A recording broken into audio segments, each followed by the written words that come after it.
sabe que não é a primeira vez que isso acontece.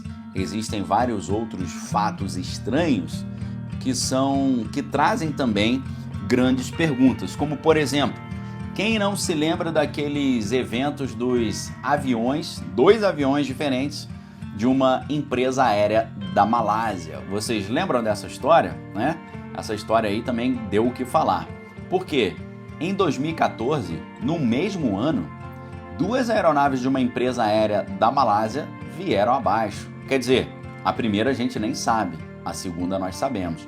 Eu não sei se você se lembra, mas no dia 8 de março de 2014, um Boeing 777 de uma empresa da Malásia decolou de Kuala Lumpur, na Malásia, rumo a Pequim, com 227 passageiros e 12 tripulantes. Após 40 minutos, o último contato foi feito com o controle de tráfego aéreo.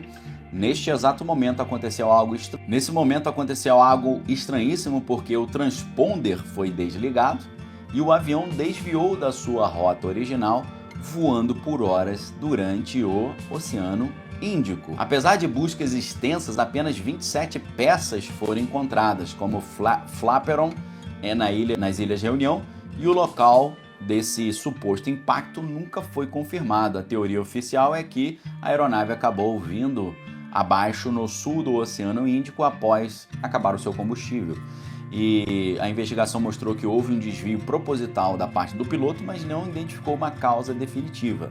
E é claro que também o fato de a caixa preta não ter sido encontrada dificulta a localização, o que alimentou muitas teorias mirabolantes. O problema é que não foi a única vez, nesse estranhíssimo ano de 2014, que uma aeronave dessa empresa veio abaixo.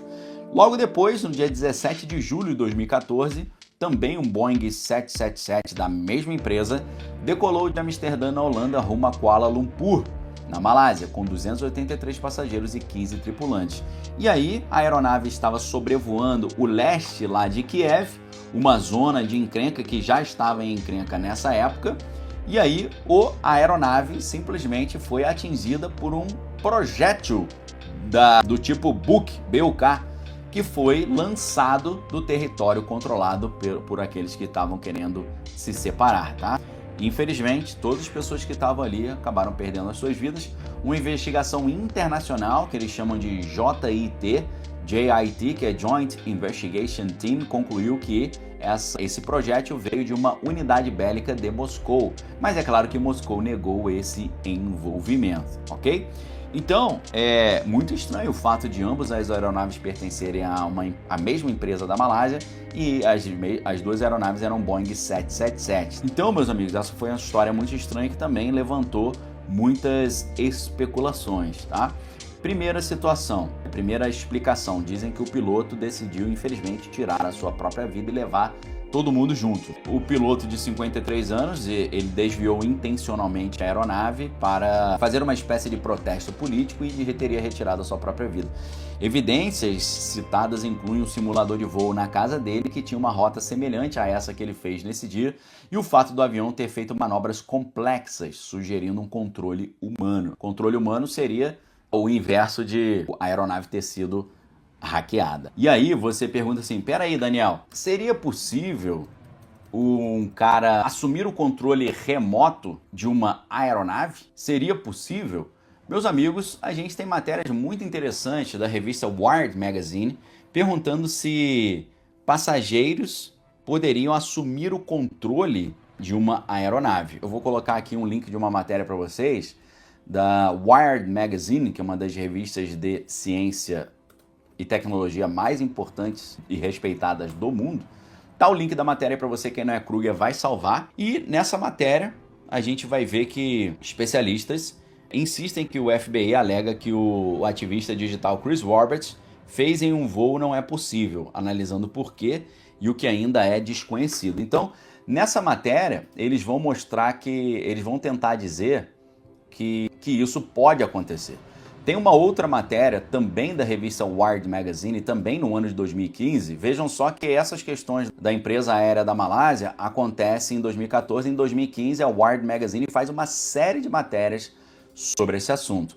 Nessa segunda matéria que eu coloquei para vocês, e quem não é Kruger vai salvar, a matéria vai dizer que o fato de uma aeronave oferecer Wi-Fi é um link direto para ativistas acessarem o controle dessa aeronave, perfeito?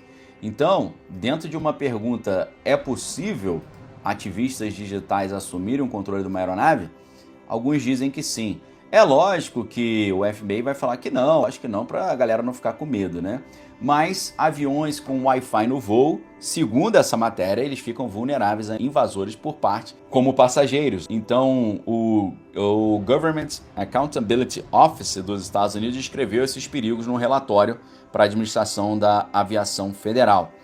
O estudo explicou que redes de IP de todo tipo deixam os voos vulneráveis a ofensivas cibernéticas, sejam sistemas de entretenimento sem fio a bordo, comunicação de cabine baseada em internet ou novo sistema de transporte aéreo de próxima geração que está sendo implementado agora em 2025.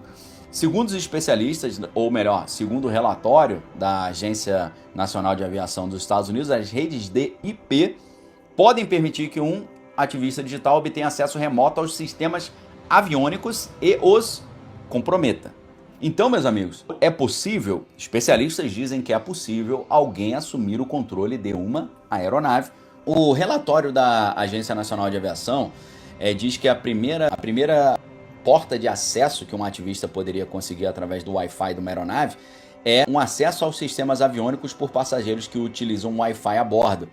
4 especialistas em segurança cibernética com quem a revista Wired conversou discutiram vulnerabilidades em firewalls e todos os 4 disseram que, como os firewalls são componentes de software, eles podem ser controlados como qualquer outro software e ser controlados e contornados. O relatório descreve métodos teóricos hipotéticos pelos quais os ativistas poderiam acessar qualquer aspecto do sistema de controle de uma aeronave, ok? Então, matérias de 2015. Imagine como isso está em 2025, 10 anos depois. Meus amigos, só Jesus para nos livrar dessas maluquices, tá? Agora, voltando para as aeronaves da Malásia, pensando se o piloto desligou o transponder de propósito e mudou a rota de propósito ou a aeronave ficou debaixo de ativistas digitais que assumiram o controle da aeronave, a investigação oficial não encontrou evidências de, por exemplo, problemas financeiros ou psicológicos ou motivações claras para que o piloto da Malaysia Airlines fizesse isso. E a família negou que ele tivesse qualquer intenção de fazer esse tipo de coisa. O simulador que ele tinha em casa tinha várias rotas e a rota do Oceano Índico não foi confirmada como prova de intenção. O FBI chegou a analisar o equipamento, mas os resultados não foram conclusivos, ok? Agora, existem teorias de que dentro dessa aeronave havia 4 pessoas detentores de uma patente bilionária. E essa patente bilionária tem relação com a empresa Freescale. Eu não sei se você já viu falar sobre isso, tá? A Freescale Semiconductor foi uma empresa americana de fabricação de semicondutores que se fundiu com a NXP Semicondutores em 2015. Logo depois dessa situação. A empresa foi pioneira em tecnologias que impactaram significativamente a indústria. Ela começou em 1949 como uma divisão da Motorola, foi criada em 2004 a partir de setor de semicondutores da Motorola, foi adquirida por um grupo de investidores em 2006 e foi adquirida pela NXP Semiconductors em 2015, ok? Então, as teorias dizem que essa patente dessa empresa, desses semicondutores, era dividida em 5. 4 pessoas e a empresa. Metade dessa patente bilionária estava na mão da empresa, a outra metade estava na mão de 4 sócios. Dizem que nessa aeronave você tinha os 4 sócios. E aí o que aconteceu?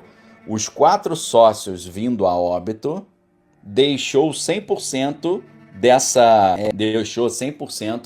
dessa patente para a empresa. E aí depois a empresa no ano seguinte vendeu bilhões dessa empresa para essa NXP, beleza? Então, meus amigos, olha só o nível de conversa que existe. Daniel, isso aí é prova? Isso é certo? Isso existe mesmo? Qual é a realidade desses fatos? Não, a gente não sabe, mas que o negócio existe e existe, ok? Então, meus amigos, coisas muito estranhas. Agora, você que está prestando atenção no assunto, você pode perguntar, ok, Daniel, por trás desse primeiro voo que desapareceu, tem essa história. E o outro voo que o pessoal jogou um projétil na aeronave da mesma empresa, é muito azar, né? A aeronave da mesma empresa passando por cima de Kiev, mandaram um projétil na aeronave, meu irmão, e mandaram a nave pro beleléu. Você pode perguntar, e nessa outra empresa, tinha alguém importante? Meus amigos, nessa empresa havia centenas de cientistas que estavam pesquisando a cura para a SIDA. Você acredita nisso? Havia vários cientistas que estavam chegando próximo de encontrar a cura para a SIDA.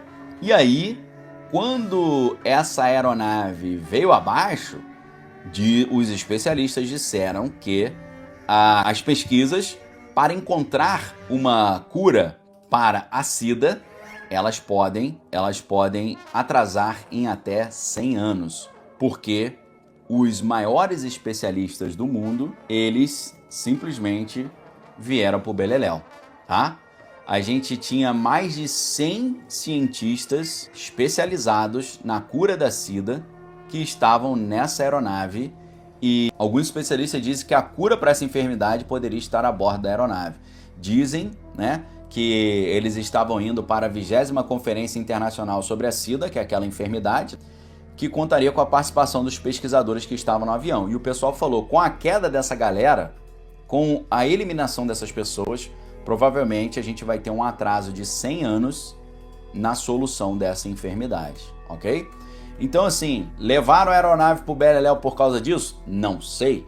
O que a gente sabe, acabei de colocar a matéria para vocês aí, o que a gente sabe é que tinha mais de 100 pesquisadores indo para esse importantíssimo evento, a 20ª Conferência Internacional da SIDA, e esses mais de 100 pesquisadores indo embora fizeram com que a solução para esse problema pudesse ficar aí para daqui a 100 anos. Agora, é lógico que a gente sabe que esse tipo de enfermidade movimenta muito dinheiro, a gente sabe que esse tipo de enfermidade aí gera lucros para muitas pessoas e a gente sabe que existe uma possibilidade de ter algo mais profundo relacionado com essa enfermidade, ok? Então, meus amigos, histórias muito estranhas. Tem uma outra teoria. E essa outra teoria, eu já vou falar já, quero só lembrá-los da importância de dar o like, tá?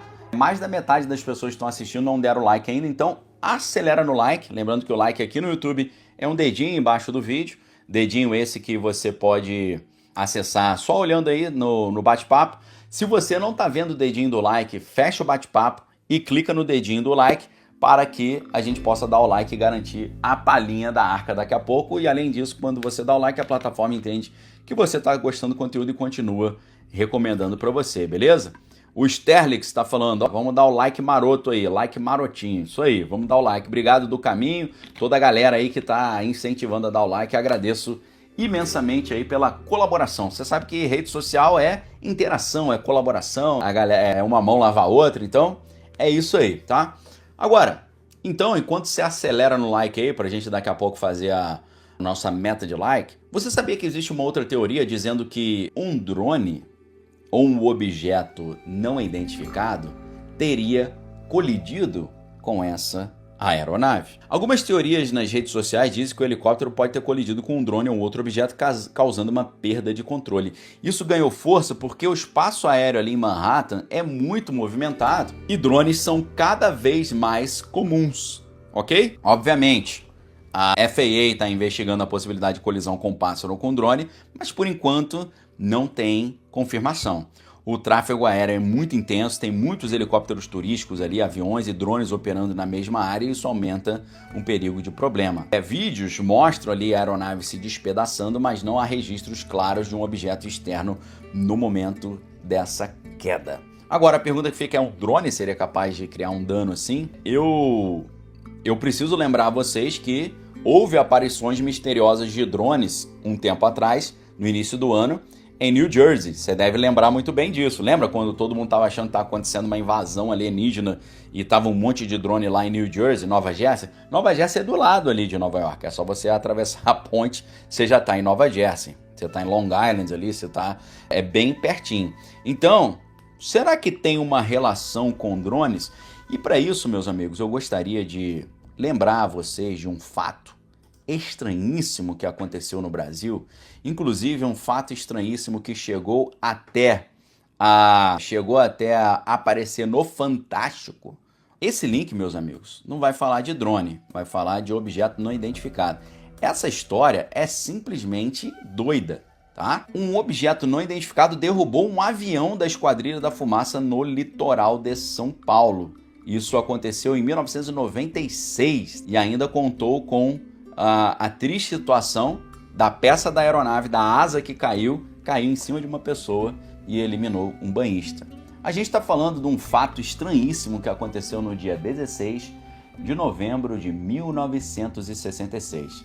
Uma bola de luz, isso é fácil de ver nas filmagens, uma bola de luz passou em altíssima velocidade ao lado da aeronave da Esquadrilha da Fumaça em Santos, no litoral de São Paulo, arrancando a asa da aeronave, tá? Que infelizmente caiu em cima de uma pessoa na praia e a nave veio abaixo. A sorte foi que o piloto da nave conseguiu se ejetar e sobreviveu, inclusive deu até uma entrevista para o Fantástico. Nessa ocasião, a Esquadrilha da Fumaça fazia sua tradicional apresentação na praia de Tararé, na divisa entre Santos e São Vicente, e quando ali todos viram a cena dessa colisão misteriosa no ar. A cena foi impressionante. Uma bolinha de luz, um objeto não identificado, passa pela aeronave em altíssima velocidade e isso faz com que a asa da aeronave se solte e caia em cima de uma pessoa. E o Fantástico ele deu destaque para esse ocorrido.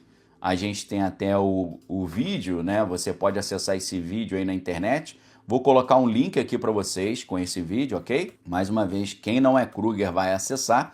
Nesse vídeo aí você tem um trechinho dessa matéria do Fantástico, em que há uma entrevista com o próprio piloto da Força Aérea. No dia 23 de fevereiro de 97, o Fantástico fez uma reportagem sobre isso, exibindo as imagens do cinegrafista amador que filmou a situação e fez uma série de questionamentos. 3 meses após o incidente, um grupo de ufólogos do Brasil e do mundo já estava investigando o caso, assim como a própria Força Aérea brasileira. O problema é que o avião, que era o Tucano T-27, não possui também caixa preta. E o que se sabe é que vários OVNIs foram vistos próximos dos aviões da Esquadrilha da Fumaça no momento da colisão. Ou seja, eles viram várias bolinhas de luz dessa passando em altíssima velocidade ao lado do avião. O que se sabe, então, eram bolas de diferentes tamanhos e os objetos não identificados foram reportados pelos ufólogos que viram as imagens e encontraram outras dessas bolinhas de luz que passam em altíssima velocidade. No primeiro momento, a aeronáutica levantou 3 hipóteses para essa situação, né? Desgaste da peça da asa do avião, problema na fixação da asa após uma manutenção profunda ou ainda a aeronave ter passado da sua velocidade permitida rompendo a asa. Tá? Vários profissionais se debruçaram para estudar o assunto, mas as investigações nunca chegaram a uma conclusão.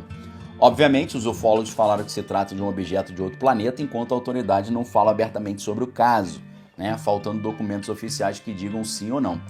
Mas você consegue ver no vídeo claramente a bolinha de luz passando. Tem no vídeo que eu coloquei para vocês, tem uma entrevista com o piloto que sobreviveu e ele falou que ele não tinha percebido na hora que ele estava pilotando essa bola de luz.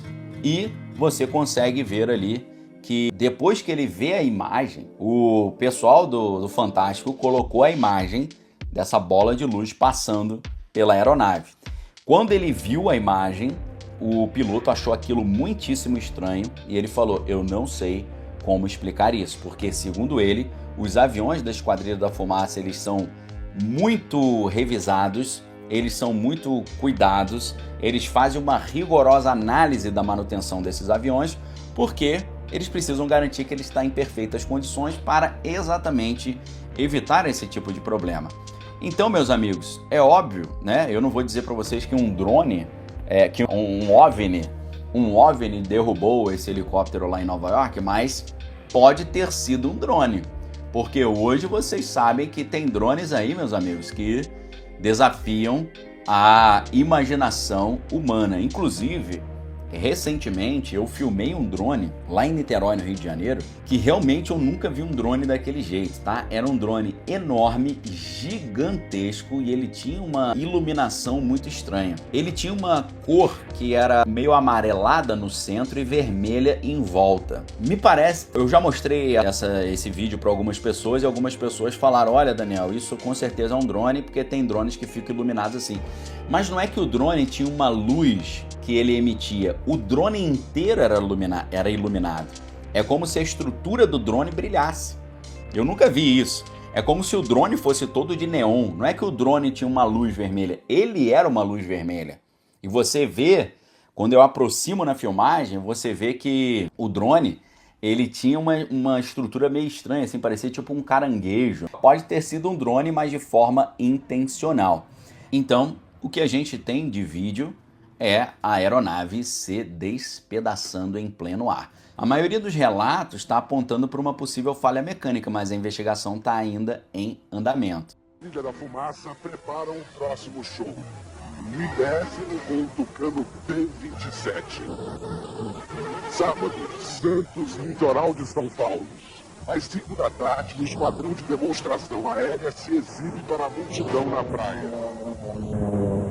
5 para as 6, o capitão Barreto começa a última manobra. De repente, a asa direita se desprende e cai. O piloto consegue desviar o avião na direção do mar e aciona a cadeira ejetável, apenas 3 segundos antes do avião se espatifar. Eduardo Santiago, de 16 anos, foi atingido pela asa e morreu. Os peritos da aeronáutica não sabem como explicar o acidente. Os aviões Tucano da Esquadrilha da Fumaça são reforçados para suportar as manobras. A manutenção é quase obsessiva. E no momento em que a asa se soltou, o capitão Barreto estava começando a subir. A pressão sobre o aparelho era de 3 vezes a força da gravidade. O Tucano suporta até 11 vezes a força da gravidade. Foi um acidente inédito em 44 anos de Esquadrilha da Fumaça. Agora repare, 5 segundos antes do acidente, um objeto voador não identificado passa pelo Tucano em altíssima velocidade.